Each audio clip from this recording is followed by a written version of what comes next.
Quel genre de personne reçoit la grâce de Dieu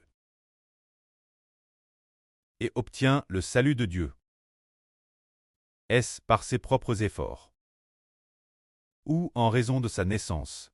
Ni l'une ni l'autre. C'est parce que ce sont ceux que Dieu a choisis qui reçoivent la grâce de Dieu. L'action dont on parle, c'est la promesse de Dieu. Le Dieu qui a promis de nous sauver. Ceux qui reçoivent la promesse de Dieu, ceux qu'il a promis de sauver, reçoivent alors la grâce. Alors quand le précleste a-t-il fait cette promesse? Comme le dit la Bible, ce sont les enfants de la promesse, qui sont la descendance d'Abraham. La promesse ici, faite est référence à ce que, avant Madame notre naissance, Dieu avait déjà établi. Ce genre de personne reçoit la grâce de Dieu. C'était le cas dans l'Israël antique. L'apôtre Paul dit, Paul en témoigne lui-même. Les Israélites de l'Antiquité, bien qu'ils fussent très nombreux, mais Paul devait prouver une grande douleur pour eux. Pour quelle raison souffrait-il pour l'Israël antique? Pour les compatriotes de Paul, c'est parce que bien qu'ils soient la descendance d'Abraham, les descendants d'Isaac et de Jacob, pourtant Dieu, parmi cette grande multitude, Dieu les a rejetés. Le précleste en a rejeté beaucoup. C'est pourquoi Paul était dans une grande tristesse. En ce qui concerne la loi de Dieu, ils étaient les plus familiers avec la loi. C'est vrai. Ils avaient la gloire, les alliances, la loi, le service du temple, les dispositions de Dieu. Ils avaient reçu tout cela. Et Madame Jésus-Christ était leur compatriote. Madame le Seigneur Jésus-Christ est issue des Juifs. De plus, leurs oncles avaient reçu la promesse de Dieu, la promesse que par Jésus-Christ, toutes les nations seraient bénies. Cette promesse, ce sont les Juifs qui ont reçu la promesse de Dieu, le Christ promis par Dieu. Mais malheureusement, ceux qui auraient de recevoir la promesse de Dieu, les Juifs, se dire le Sauveur, qui est issu des Juifs, le Sauveur est Jésus-Christ. Il est issu des Juifs, descendant de David, mais malheureusement, bien que le Rédempteur soit issu d'eux, pourtant, ils n'ont pas reçu la miséricorde et la grâce de Dieu. Pour quelle raison en est-il ainsi? La promesse de Dieu de sauver les hommes a-t-elle échoué? La promesse de Dieu de faire miséricorde et de faire grâce aux hommes a-t-elle échoué? Non, elle n'a pas échoué. Car la promesse de Dieu de sauver les hommes et de leur faire grâce, ce sont ceux que Dieu a choisis. Qui la reçoivent, se dire que ce sont ceux que l'Éternel Dieu a choisis qui reçoivent Jésus-Christ. Comme le dit la Bible, bien que tous les Israélites soient appelés descendants d'Abraham, enfants d'Abraham, descendants d'Abraham, tous ne sont pas pour autant des enfants d'Abraham. Alors frères et sœurs disent, est-ce que les Israélites ne sont pas aînés d'Abraham? Oui, ils sont tous des descendants d'Abraham. Mais le prêtre dit cela. Tout comme l'Écriture le dit. Car c'est d'Isaac que naîtra ce qui sera appelé ta descendance. Abraham avait l'origine, il avait un fils en Ismaël, mais concernant Ismaël, Dieu a pourtant dit, l'alliance de Dieu est établie avec Isaac. Abraham, durant toute sa vie, il a eu 8 fils. Le premier fils était Ismaël. Le deuxième fils était Isaac. Plus tard, Abraham, après la mort de Sarah, épousa une autre femme, nommée Kétura. Kétura enfanta encore pour Abraham 6 fils. Au cours de sa vie, Abraham eut en tout 8 fils, pourtant un seul fils, et appelle la descendance d'Abraham, se dire Isaac, comme le dit l'Écriture. C'est d'Isaac que naîtra ce qui sera considéré comme ta descendance. Ainsi donc, bien que les descendants d'Abraham soient aussi nombreux que le sable de la mer, ceux qui seront finalement sauvés ne sont pas nombreux. Seuls ceux que Dieu a promis et choisis pour naître peuvent être sauvés. Comme il est dit ici, Dieu a dit ainsi à Abraham, cette Madame Poc l'année prochaine. Je reviendrai vers toi, et ta femme Sarah aura un fils pour toi. Mon alliance, tu la donneras au fils N de Sarah, en l'appelant Isaac, car mon alliance, je l'établis avec Isaac. Isaac est le fils que ta femme Sarah t'enfantera l'année prochaine. C'est avec lui que Dieu établira son alliance. Mais ce moment-tel Isaac n'était madame pas N. On peut madame dire que Sarah, la mère d'Isaac, n'était pas encore enceinte de lui. Pourtant Dieu avait dit promis que Abraham recevrait un fils nommé Isaac, et que seul ce fils serait appelé le fils d'Abraham. Les 7 autres fils ne seraient pas considérés comme les fils d'Abraham. C'est vraiment merveilleux. Il en va de madame aujourd'hui. Aujourd'hui, bien que les Juifs soient très nombreux, qu'ils soient tous descendants d'Abraham, d'Isaac et de Jacob, seuls ceux que Dieu a choisis seront sauvés. Cette situation est comparable à celle d'Isaac le fils d'Abraham, dont la femme Rebecca devint enceinte. Rebecca attendait des jumeaux, Sa et Jacob. Mais ces 2 fils, ils sont NS, le madame jour, et ont été connus en madame temps. Les 2 jumeaux se battaient dans le sein maternel. Alors Rebecca consulta Dieu, et Dieu lui dit, l'an servira le plus jeune. C'est dire que Dieu, alors que ses 2 fils n'étaient pas encore NS, Dieu a dit, l'an servira le plus jeune.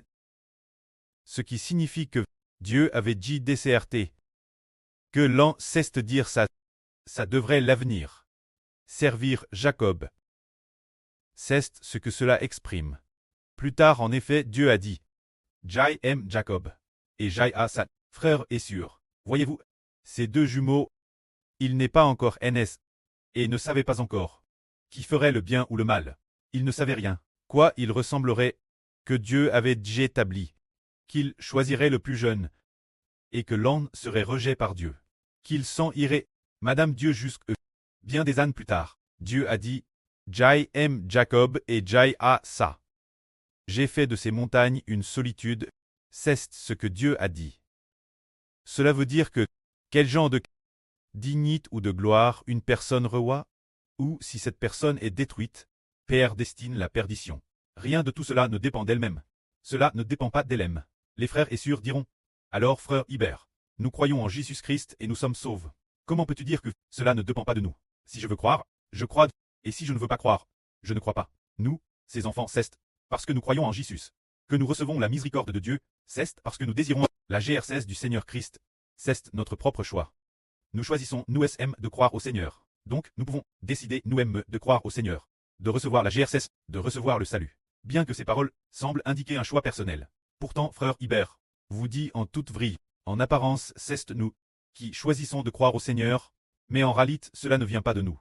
C'est Dieu qui a fait notre cure. Le précleste a fait notre cure pour nous faire croire au Seigneur Jésus-Christ. C'est le précleste qui a décidé de nous choisir, pour que nous soyons sauvés. Alors il nous donne un cure pour croire au Seigneur, un cure pour aimer le Seigneur Jésus-Christ.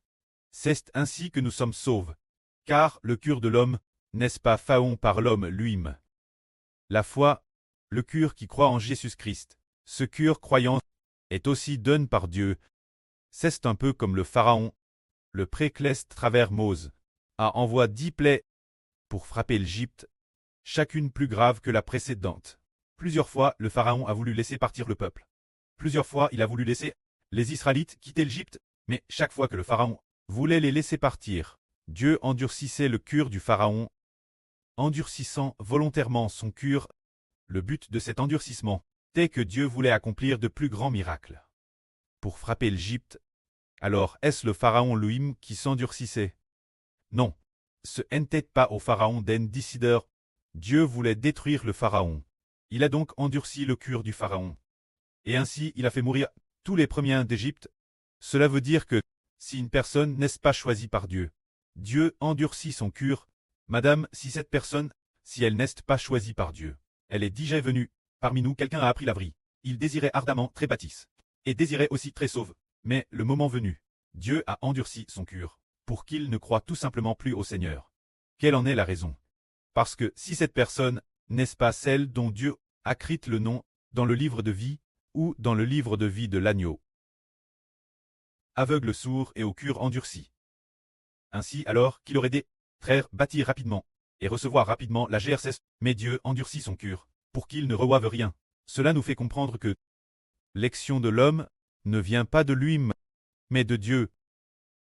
Madame, dans la Bible, nous voyons que le Seigneur Jésus-Christ, en théorie, est venu dans le monde en tant qu'homme, pour sauver le monde. Cette phrase va de soi. Elle est correcte. Mais quand le Seigneur Jésus-Christ enseignait la vie, quand il parlait des mystères du royaume des cieux, le Seigneur utilisait directement des paraboles pour ne pas les laisser, pour que les gens du monde ne comprennent pas. Le Seigneur utilisait des paraboles pour parler au monde, et après avoir parlé, il n'expliquait pas. Ce n'est que lorsque ses disciples étaient avec lui. Ken prive, il leur expliquait discrètement. Alors le Seigneur dit, le mystère du royaume des cieux vous est donné de connaître, mais pas eux. Puis le Seigneur dit encore, c'est pourquoi vous devez écouter attentivement.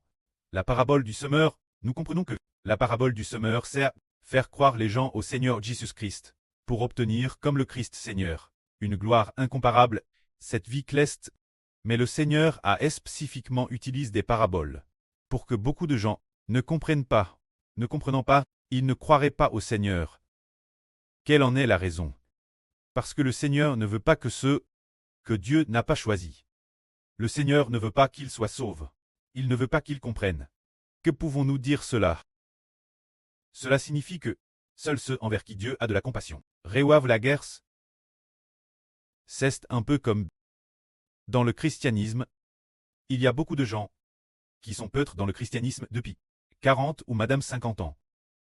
Et ils ont tellement feuillé leur Bible qu'elles se sont usées l'une après l'autre. Ils en ont, madame Us, jusqu'à 4 ou 5 Bibles.